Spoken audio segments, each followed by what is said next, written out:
ओम जय गुरुदेव। हर हर महादेव शंभु। आदेश आदेश आदेश। आप सभी मित्रों को नमस्कार। और मैं आशा करता हूँ कि आप सब लोग कुशल मंगल होंगे। बहुत समय के बाद आज मैं ये एक लंबा वीडियो बना रहा हूँ। मैंने इससे पहले भी कुछ वीडियो बनाए हैं अपने चैनल पे, और बीच में कुछ शॉर्ट वीडियो ही डाला करता था, क्योंकि साधना कर रहा था तो समय उतना नहीं मिल पाता था। तो आज एक बहुत ही महत्वपूर्ण विषय, जिसमें बहुत सारे लोगों का अपना अपना मंतव्य है, अपना अपना विचार है, अपना अपना जिज्ञासा है।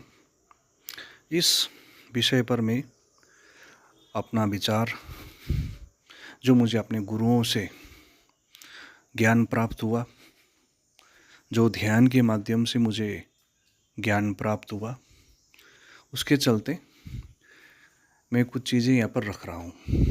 और आज का विषय है भगत के शरीर पर शक्ति का आना, यानी कि शक्ति की सवारी। क्या किसी इंसान के शरीर के ऊपर कोई भी देवी, देवता, या तो पीर फकीर, या तो वीर, या कोई भी बड़ी या छोटी शक्ति आती है या नहीं आती है? अगर आती है तो इसमें कितनी सच्चाई है, और अगर नहीं आती है तो क्या ये ढोंग है? या अगर आती भी है तो साधारण मनुष्य का शरीर उस शक्ति के भार को कैसे संभाल सकता है? इस विषय के ऊपर अपना कुछ विचार रखना चाहता हूँ। मेरे बहुत सारे मित्रों ने मुझसे पूछा कि ये क्या विषय है, ये होता है या नहीं होता है। कुछ जिज्ञासुओं ने मेरे वीडियो के कमेंट पे पूछा था कि ये होता है या नहीं होता है, और कुछ मित्रों ने और साधकों ने भी पूछा कि मैं इस विषय पर कुछ बताऊं, और मेरे गुरुदेव का आज्ञा भी हुआ कि चलो ठीक है, तुम इस विषय पे कुछ बोल दो। तो यही सारी चीज़ें होने के बाद मैं अपना विचार रख रहा हूँ। देखिए, मैं सबसे पहले आपको एक चीज़ स्पष्ट कर दूं। कोई भी भगत के शरीर पर अगर कोई भी देवता या देवी या कोई भी शक्ति आती है तो वो सच में होती है। ये कोई झूठ चीज़ नहीं है। This is not an false acting और false representation, but it is a true fact. ये एक सच्चाई है, ठीक है। लेकिन हमें एक चीज़ समझना चाहिए कि हर किसी के शरीर पर देवी देवता नहीं आते हैं।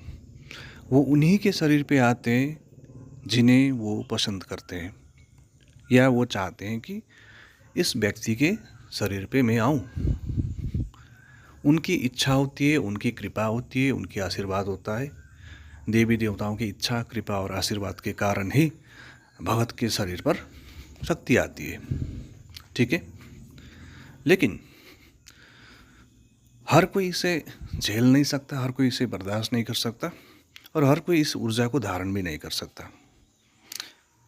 जो मेन शक्ति होती है ना, जैसे कि मान लीजिए माता काली हो गई, या भैरव बाबा हो गए, या हनुमान जी हो गए, या कोई भी शक्ति,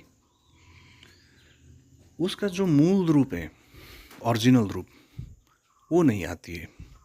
उनका एक ऊर्जा, या तो ये यूँ समझ लीजिए कि उनका कोई गन, या यूँ समझ लीजिए कि उनकी कोई छोटी सी अंश, या पवन भी बोलते हैं जिनको, वो आते हैं और वो आके उनके शरीर पर निवास करते हैं।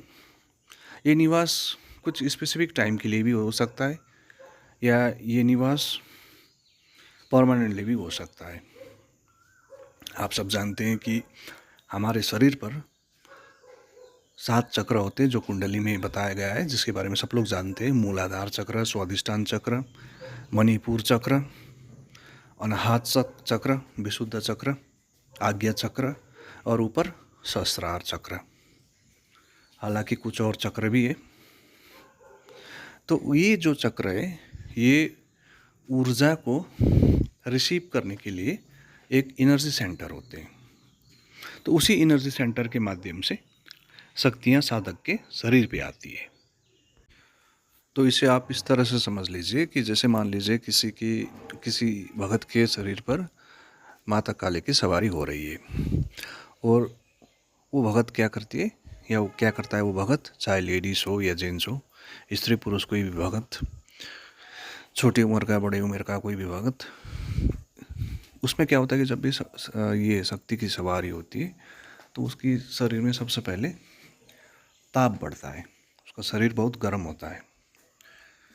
किसी किसी केस में शरीर में एक ठंडी सी ऊर्जा आती है, ठीक है, और उसके बाद उसके शरीर में बहुत ज़्यादा कंपन होता है, वो कांपने लगता है, cut cut cut cut cut cut cut cut करके पूरा उसका बॉडी हिलने लगता है, बहुत स्पीड से होता है ये चीज़।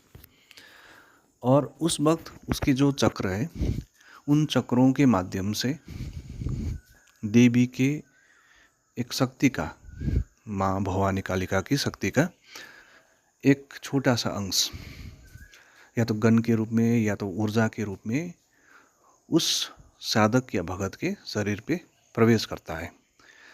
इसको तंत्र की भाषा में मानसिक रूप से, या आप यूँ समझ लीजिए कि सिर पर शक्ति का सवारी आना भी बोलते हैं। आपके बॉडी में आप है, आपकी आत्मा है, लेकिन उसके ऊपर वो शक्ति आके आपके पीछे खड़ी हो गई, उन्होंने आपके ऊपर अपना प्रोटेक्शन दिया, अपना ब्लेसिंग्स दिया, अपना ऊर्जा दिया। तो उसी ऊर्जा के कारण उस ऊर्जा को हमारा जो स्थूल शरीर है, जो फिजिकल बॉडी है, उसको इस चक्र के रूप से, चक्र के माध्यम से उस ऊर्जा को अपने अंदर ले लेता है, और स्थूल शरीर से वो सीधा आपका सूक्ष्म शरीर में जाता है, जिसको एस्ट्रल बॉडी बोलते हैं, है ना।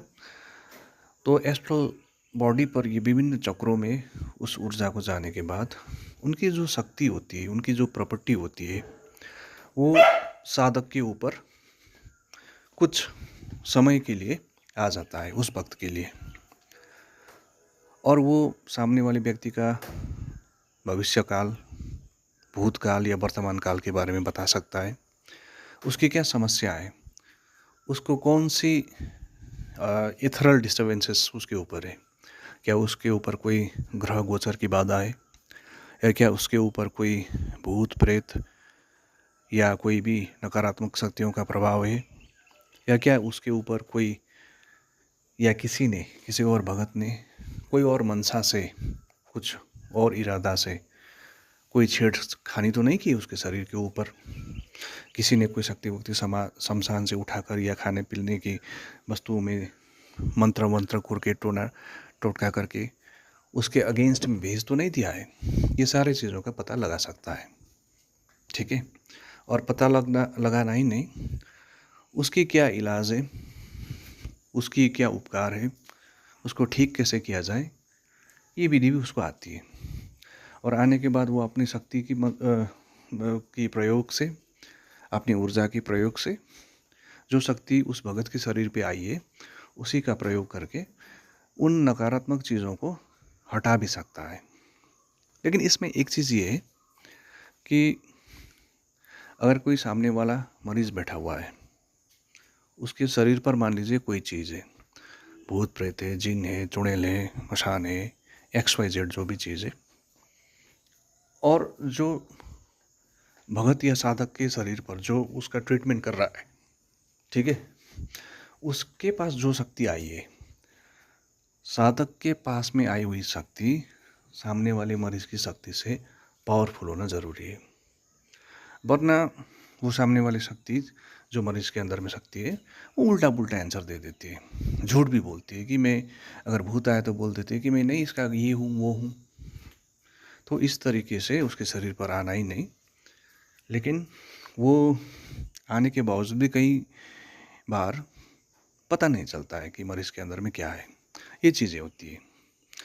उसी तरह से मान लीजिए अगर किसी के शरीर पर भैरव बाबा आते हैं तो उनका एक कोई गन का सवारी होती है, या उन्हीं की शक्ति या ऊर्जा की एक अंश की सवारी होती है। इसी तरह से किसी के शरीर पर माता आ गई, मान लीजिए दुर्गा माता या तारा माता या कोई आती है, तो उनका एक अंश, एक ऊर्जा या कोई गण या गणिका उस भगत के शरीर के ऊपर आती है, मतलब सिर में आके खेलती है। ठीक है, इसमें जैसे हिंदू अन्य देवताओं में काली माता, भैरव बाबा, हनुमान जी महाराज हो गए, वो आते हैं। नाग देवता नाग देवी आती है, पंचबावरी वो आते हैं, कलवा पौन आते हैं, सिकोतर देवी आती है, और भी बहुत सारी देवियाँ हैं और शक्तियाँ हैं वो आती है। पीर फकीर भी आते हैं, वो भी आते हैं। अगर आप नेपाल साइड में या हिमालयन क्षेत्र में जाते हैं तो उनके कुल देवता पितृ देवता भी आते हैं। कई किस्म के झांकरी सिद्ध है जो नेपाली तंत्रिक परंपरा में पूजे जाते हैं, जैसे आपके रुमाल झांकरी हो गए, खड़े झांकरी हो गए, सुन झांकरी हो गए, है ना, और लंगड़ झांकरी हो गए, रिट्ठे झांकरी हो गए। इस टाइप के झांकरी सिद्ध भी साधक के शरीर पे आते हैं। कई बार महारानी की भी सवारी होती है, जंगली देवताओं की भी सवारी होती है। तो आके वो हमेशा लोग उपकार करने के हेतु से आते हैं, लेकिन जिन्हें इस विषय पे पता नहीं होता वो समझते हैं कि ये सारी चीज़ें झूठ है, उन्हें लगता है कि ये सारी चीज़ें फेक है, या वो ये समझते हैं कि ये सारी चीज़ें बकवास है। किसी के शरीर, इंसान के शरीर पर अगर कोई देवी देवता आती है तो सारी सृष्टि की स्वामिनी अगर तुम्हारे शरीर के अंदर में आ रही है तो तुम्हारा शरीर तो फट जाएगा, टूट जाएगा, ऐसा करके बोलते हैं। लेकिन टूटता नहीं है भाइयों, मेरे प्यारे माताओं, ऐसा नहीं होता, नहीं टूटता है, कुछ नहीं होता है। आपका शरीर उसे झेल लेता है। और जानते हैं क्यों होता है ऐसा? क्योंकि माँ भगवती और परमपिता शिव वो चाहते हैं कि आपके शरीर पर उनका कोई ऊर्जा का एक अंश आए और उस अंश से आप लोगों का कल्याण करें। उनकी इच्छा होती है, उनकी आशीर्वाद होती है, उनकी दया दृष्टि होती है, तभी ना आप उस ऊर्जा को संभाल पा रहे हैं। वरना इंसान में क्या मजाल कि वो बड़े देवी देवताओं की ऊर्जाओं को संभाल सके, नहीं संभाल सकता उनके आशीर्वाद से बिना। उनके आशीर्वाद के बिना, उनकी कृपा के बिना, उनकी दया दृष्टि के बिना नहीं संभाल सकता। लेकिन उनकी इच्छा होती है, इसलिए मनुष्य का ये साधारण शरीर भी देव देवियों का ऊर्जा को संभाल सकता है। और वैसे हमारा केवल स्थूल शरीर देखने में साधारण लगता है। सारे पशु पंछियों में, जानवरों में, पेड़ पौधों में, जो भी सृष्टि है इस ब्रह्मांड में, उसमें सबसे श्रेष्ठ मनुष्य का शरीर या मनुष्य का आप बोल सकते हैं कि योनि है। हमारा शरीर पंचमहाभूत से बना हुआ होता है। आकाश, वायु, अग्नि, जल, पृथ्वी मिलकर हमारे शरीर बनता है। और हमारे शरीर में वही परमात्मा का अंश आत्मा के रूप में हमारे अंदर में विराजमान करता है। तो हम वही परमात्मा के अंश है, इसलिए उनका एनर्जी और हमारा एनर्जी एक दूसरे के साथ वाइब्रेट करते, रेजोनेट करते, साथ में चलते हैं। इसीलिए मनुष्य का शरीर देव देवियों की ऊर्जा को संभाल सकता है। ठीक है, तो फैक्ट यही है कि शरीर पर सवारी आना सत्य है, ये कोई झूठी बात नहीं है, ये होता है, आया है। और ये चीज़ हिंदुओं में भी होता है, बौद्धों में भी होता है, सिखों में भी होता है, और अन्य जनजाति धर्मों में भी होता है। इवन वेस्टर्न कल्चर्स में भी इसको एक्सेप्ट किया गया है।